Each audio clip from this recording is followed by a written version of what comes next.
आज हम एक ऐसी कमाल की ताकत के बारे में बात करने वाले हैं जो हम सबके अंदर ही छुपी होती है, पर अक्सर हम उसे नज़रअंदाज कर देते हैं। और वो है हमारे अपने ख्यालों की, हमारे विचारों की शक्ति। तो एक सवाल से शुरू करते हैं। क्या हमारे विचार सच में हमारी किस्मत बना सकते हैं? मतलब, जो हम सोचते हैं, क्या वही हमारी असलियत बन जाता है? इसको ऐसे समझिए कि हर एक ख्याल, हर एक सोच एक बीज की तरह है। अगर कोई नौकरी के इंटरव्यू से पहले ये सोचे, अरे यार मुझसे नहीं होगा, तो ये एक ऐसा बीज है जिससे घबराहट और डर ही उगेगा, है ना? और वहीं दूसरी तरफ अगर कोई ये सोचे कि मैं पूरी तैयारी करूंगा और अपना बेस्ट दूंगा, तो ये बीज आत्मविश्वास और कामयाबी की जमीन तैयार कर देता है। तो इस पूरे सफर को हम 5 हिस्सों में देखने वाले हैं। सबसे पहले विचार का बीज, ये है क्या और काम कैसे करता है। फिर खरपतवार की पहचान करेंगे, मतलब जो नेगेटिव सोच है उसे पहचानेंगे। उसके बाद बगीचे के लिए उपकरण देखेंगे, यानी पॉजिटिविटी लाने के तरीके। फिर मुश्किल तूफानों का सामना कैसे करें, ये समझेंगे। और आखिर में देखेंगे कि इस मेहनत से हमें जीवन भर की फसल क्या मिलती है। तो सबसे पहले बात करते हैं विचार के बीज की। देखिए, पॉजिटिव सोचना कोई जादू टोना नहीं है, इसके पीछे बाकायदा साइंस है। हमारे दिमाग में खासियत होती है जिसे न्यूरोप्लास्टिसिटी कहते हैं। इसका सीधा सा मतलब है कि हमारा दिमाग हमारी आदतों के हिसाब से खुद को बदल सकता है।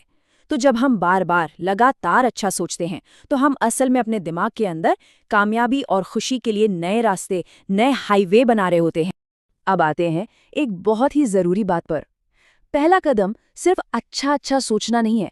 पहला कदम है उन खरपतवारों को पहचानना जो हमारे दिमागी बगीचे में उगाते हैं। ये वो नेगेटिव ख्याल हैं, वो अंदर की आवाज़ जो बार बार कहती है तुमसे नहीं हो पाएगा या किस्मत ही खराब है। यही वो खरपतवार हैं जो हमारी सारी एनर्जी और तरक्की को सोख लेते हैं। और देखिए, ये सिर्फ शब्दों का खेल नहीं है। जब हम अपनी सोच को मैं ये नहीं कर सकता से बदलकर मैं इसे करने का तरीका सीखूंगा कर देते हैं, तो हमारे दिमाग के अंदर का पूरा केमिकल बैलेंस बदल जाता है। डर और टेंशन वाले हार्मोन्स की जगह आत्मविश्वास और शांति वाले केमिकल्स ले लेते हैं, और इसका असर सीधा हमारे काम पर, हमारे नतीजों पर पड़ता है। तो ये 3 आसान से स्टेप्स हैं। सबसे पहले आत्मनिरीक्षण, मतलब शांति से बैठकर बस अपने ख्यालों को देखना है, बिना उन्हें सही गलत ठहराए। दूसरा, पहचानना कि कौन से विचार हिम्मत दे रहे हैं और कौन से डरा रहे हैं। और तीसरा, बदलना, जानबूझकर कमजोर करने वाले विचारों की जगह एक मजबूत, पावरफुल विचार को रखना। ये बिल्कुल एक दिमागी कसरत की तरह है। चलिए, अब बात करते हैं उन टूल्स की, उन उपकरणों की जिनकी मदद से हम अपने मन के इस बगीचे को और भी हरा भरा बना सकते हैं। ये 5 आदतें एक बहुत ही पावरफुल टूल किट है। पहला है विजुअलाइजेशन, मतलब कामयाबी को पहले से ही अपने मन में देखना और महसूस करना। दूसरा, डेली अफर्मेशंस, यानी खुद से रोज अच्छी बातें बोलना।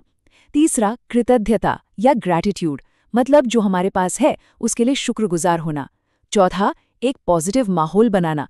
और पांचवा, ध्यान या मेडिटेशन, जो मन को शांत रखने में मदद करता है। तो एक डेली रूटीन कैसा दिख सकता है? बहुत सिंपल है। सुबह की शुरुआत एक अच्छे पॉजिटिव ख्याल से करें, जैसे आज का दिन बहुत अच्छा जाएगा। दिन भर कोशिश करें कि ऐसे लोगों और ऐसी बातों के बीच रहें जो हौसला बढ़ाते हैं। और रात में सोने से पहले बस 3 ऐसी चीजें याद करें या लिख लें जिनके लिए कोई भी उस दिन शुक्रगुजार हो। ये छोटी सी आदत दिमाग को नेगेटिविटी से हटाकर पॉजिटिविटी पर फोकस करने के लिए ट्रेन करती है। ये बात बहुत गहरी है कि जो शब्द हम बार बार इस्तेमाल करते हैं वो हमारे विचार बन जाते हैं, और विचार हमारी जिंदगी। जब कोई बार बार खुद से कहता है कि मैं हर चुनौती का सामना कर सकता हूं, तो वो असल में अपने दिमाग की वायरिंग को मजबूत कर रहा होता है। ये अपने दिमाग को एक नई, बेहतर सच्चाई के लिए तैयार करने जैसा है। एक गलतफहमी दूर करना बहुत जरूरी है। पॉजिटिव थिंकिंग का मतलब ये बिल्कुल नहीं है कि जिंदगी में सब कुछ हमेशा अच्छा ही होगा या मुश्किलें आएंगी ही नहीं। मुश्किलें तो आएंगी। ये सोच असल में उन मुश्किलों, उन तूफानों का सामना करने के लिए एक मजबूत ढाल बनाने जैसा है, जो हमें खड़े रहने की हिम्मत देती है। इतिहास में भी इसकी कई मिसालें हैं। थॉमस एडिसन को ही लीजिए। लाइट बल्ब बनाने से पहले वो हजारों बार फेल हुए, लेकिन उन्होंने उसे फेलियर नहीं माना। उन्होंने कहा, मैंने बस वो 1000 तरीके ढूंढे हैं जो काम नहीं करते। या फिर अब्राहम लिंकन राष्ट्रपति बनने से पहले वो कितनी ही बार चुनाव हारे, लेकिन उनका विश्वास हमेशा मजबूत रहा। उन्होंने हर हार को एक सीढ़ी समझा, मंजिल का अंत नहीं। इसे एक छोटी सी कहानी से और अच्छी तरह समझा जा सकता है। सोचिए, एक गांव में 2 किसान हैं। अचानक सूखा पड़ जाता है, पानी नहीं है, फसलें खराब हो रही हैं। एक किसान ये देखकर हिम्मत हार जाता है। वो अपनी किस्मत को कोसता है और खेत में काम करना ही छोड़ देता है। लेकिन जो दूसरा किसान था, वो अलग था। वो रोज अपने खेत में मेहनत करता रहा। क्यों? क्योंकि उसे उम्मीद थी। वो मानता था कि जब भी बारिश आएगी उसका खेत तैयार होना चाहिए ताकि वो उस मौके का फायदा उठा सके।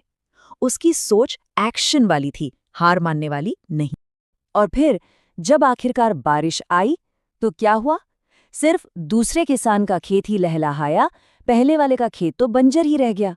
ये कहानी हमें बिल्कुल साफ साफ दिखाती है कि हमारी सोच ही हमारे एक्शन को तय करती है और एक्शन से ही नतीजे मिलते हैं।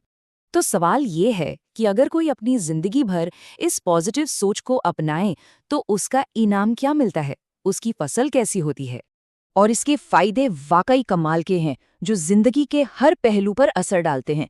रिसर्च भी ये मानती है, सेहत बेहतर होती है, इम्यून सिस्टम मजबूत होता है, रिश्ते मजबूत होते हैं, उनमें प्यार और भरोसा बढ़ता है, और करियर में तो ये एक सुपर पावर की तरह है, मुश्किलों से लड़ने की हिम्मत और नए नए आइडियाज लाने में मदद करती है।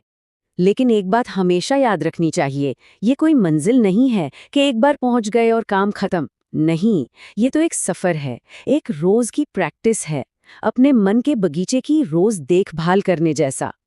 तो आज हमने ये समझा कि हमारे विचार सिर्फ हवा में नहीं तैरते, वो हमारी हकीकत को बनाने वाले बीज हैं। हमने देखा कि कैसे नेगेटिव विचारों की खरपतवार को पहचानना है और फिर उन्हें पॉजिटिव विचारों से बदलना है।